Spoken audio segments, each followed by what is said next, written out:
श्रद्धाज किचनमध्ये तुमचं स्वागत आहे। सीताफळाचा सीझन चालू झालेला आहे आणि सीताफळाची रेसिपी तुमच्यासाठी मी घेऊन आलेली आहे। तर मी आज बनवणार आहे सीताफळ रबडी। तर चला रबडी बनवायला सुरुवात करूया। सीताफळ रबडी बनवण्यासाठी इथे मी 2 मोठे सीताफळ घेतलेले आहेत, पिकलेले आहेत। आता आपल्याला याचा पल्प काढून घ्यायचा आहे। पल्प काढणं अगदी इझी आहे। मी तुम्हाला दोन प्रकारे कसा पल्प काढायचा ते दाखवते। इथे एक मी पातेलं घेतलेलं आहे आणि त्यावर मी पुरणाची चाळण ठेवलेली आहे। आता आपल्याला सीताफळाचा जो गर आहे आतला तो काढायचा आणि हिरवा पार्ट बाजूला करायचा आहे। हा अशा प्रकारे आपण पल्प काढून घेऊयात आधी। आणि दुसरी मेथड आहे जे की माझं ना स्टार्ट करताना राहिलं, त्यामध्ये मी डायरेक्ट ग्राइंड केल्यानंतर तुम्हाला दाखवलेलं आहे, ते मी पुढे सांगतेच तुम्हाला। फक्त जो कांद्याचा जो चॉपर असतो ना, हँड किंवा इलेक्ट्रिक, तो तुम्ही यूज करू शकता। हे बघा इथे मी असा पल्प काढून घेतलेला आहे। अगदी हलक्या हाताने त्याला प्रेस केला तरी त्याच्या बिया आणि त्याचा पल्प जो आहे सीताफळाचा तो इझिली वेगळा होतो। अगदी हलक्या हाताने साधारण 1-2 मिनिटात तुम्हाला हा पल्प इझिली मिळतो। हे बघा अशा बिया सेपरेट झालेल्या आहेत पल्प पासून, हे काढून घेतलेलं आहे। हे बघा आता मी जे आधी सांगितलं की मी जो चॉपर होता कांद्याचा तो यूज केला आणि हार्डली 2 ते 3 वेळा त्याला ओढलं आणि अशा बी आणि पल्प वेगळा झालेला आहे। अशा प्रकारे मी सगळा पल्प काढून घेतलेला आहे। आता मी एक कढई घेतलेली आहे, गॅस बंदच आहे आपला। यामध्ये मी 1 लिटर दूध घालते आहे। तुम्ही कोणतंही दूध घेऊ शकता। हे माझं तापवलेलं दूध होतं, जेणेकरून साय आहे ना खूप छान लागते आणि असं थोडंसं ते चंक्स येतात मध्ये मध्ये।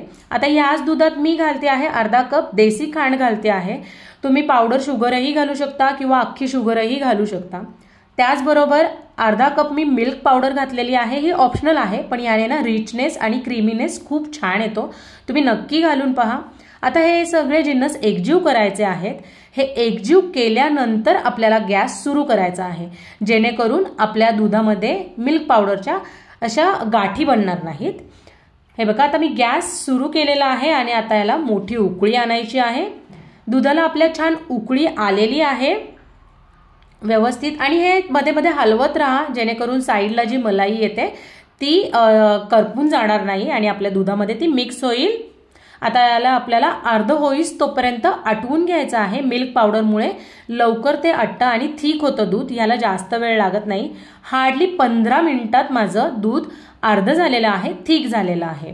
हे बघा आपलं दूध अर्ध झालेलं आहे।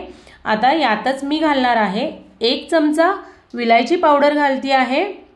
त्याचबरोबर मी खूप सारे ड्रायफ्रुट्स घालते आहे। ड्रायफ्रुट्सने आणखी त्याला छान टेस्ट येते। इथे मी पिस्ता, बदाम आणि काजू रफली चॉप करून घेतलेले आहेत।